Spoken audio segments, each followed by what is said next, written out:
Section 1.2.2 Storage. Object, block, file, when and why to use each. When we talk about cloud storage, we're not really talking about saving files somewhere. We're talking about memory, about how a system remembers things over time. And this is where many systems go wrong. Not because the technology is bad, but because different kinds of memory behave very differently. Some data is written once and read thousands of times. Some data is updated constantly, sometimes hundreds or thousands of times per second. Some data needs to be accessed by many machines at the same time. Trying to treat all of that the same way is one of the fastest ways to build slow, expensive systems. That's why the cloud doesn't give us one storage solution. It gives us three very different models, each optimized for a specific access pattern. Object storage, block storage, and file storage. Once you understand why each of these exists, storage decisions stop feeling confusing. They start feeling inevitable. Let's start with the one that quietly carries most of the internet. Think about user-uploaded images, videos, logs, backups, analytics data, or machine learning data sets. This data is usually large. It's rarely modified after it's written, and it must survive failures without drama. That's the world of object storage. In object storage, data lives as independent objects. Each object contains the data itself, metadata like timestamps or tags, and a unique identifier, often something that looks like a URL. Here's the first real aha moment. Object storage is not a file system. There are no real folders. What looks like a directory is just a naming convention inside the object key. You don't mount object storage like a disk.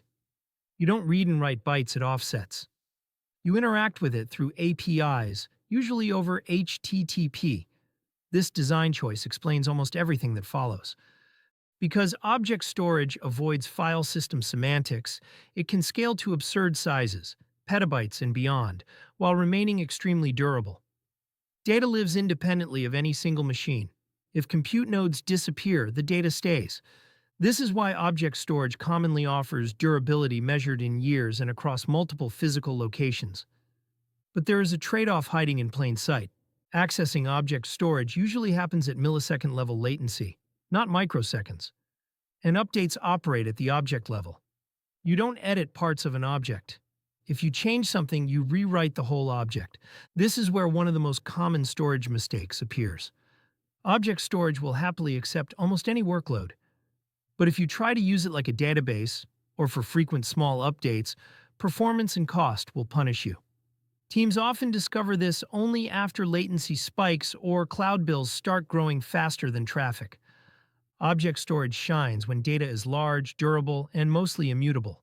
It struggles when data changes constantly or needs very low latency.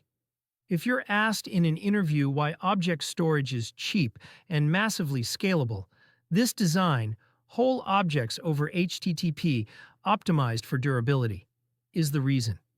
Now let's move to the opposite end of the spectrum. At some point, systems need speed, not scale but precision. Databases updating rows, transaction logs being appended, operating systems reading and writing small chunks constantly. These workloads don't want to fetch entire objects. They want fast targeted reads and writes. This is where block storage comes in. Block storage behaves like a virtual disk. You attach it to a compute instance, format it with a file system, and use it like local storage. The key difference is random access.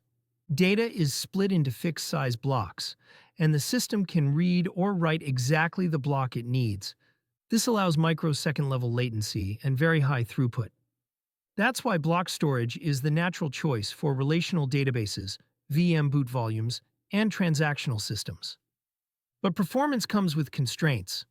Block storage is usually tied to a single machine. Scaling happens by resizing or adding volumes, not automatically. And durability and availability often require extra mechanisms like replication, snapshots, or clustering at higher layers. This is an important distinction. Block storage can be very fast, but by itself, it does not automatically provide the same durability guarantees as object storage. Those guarantees are built on top. Here's the classic mistake on this side. Teams store large static files on block storage because it's fast. Technically, it works. Architecturally, it's wasteful. You're paying premium prices for low latency you don't need. Block storage is about precision and speed, not about storing massive amounts of mostly unchanged data. Now, there's a third model that often feels the most comfortable, especially to people coming from traditional IT environments.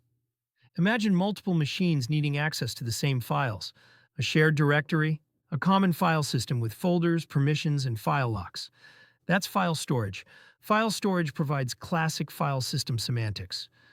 Multiple compute nodes can mount it and see the same directory structure at the same time.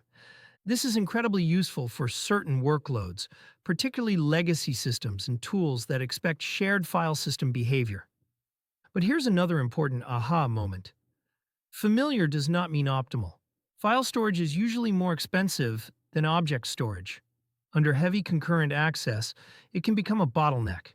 And like block storage, durability and availability often rely on additional configuration and replication. One of the most common beginner mistakes in the cloud is choosing file storage by default, simply because it feels normal. In the cloud, normal often translates directly into higher cost and lower scalability. So how do real systems use all of this? They mix. A typical production system stores images, videos, logs, and backups in object storage. It uses block storage for databases and other latency-sensitive components, and it relies on file storage only where shared file system behavior is genuinely required. There is no universally best storage type. There is only the right choice for a specific access pattern, latency requirement, durability need, and cost profile.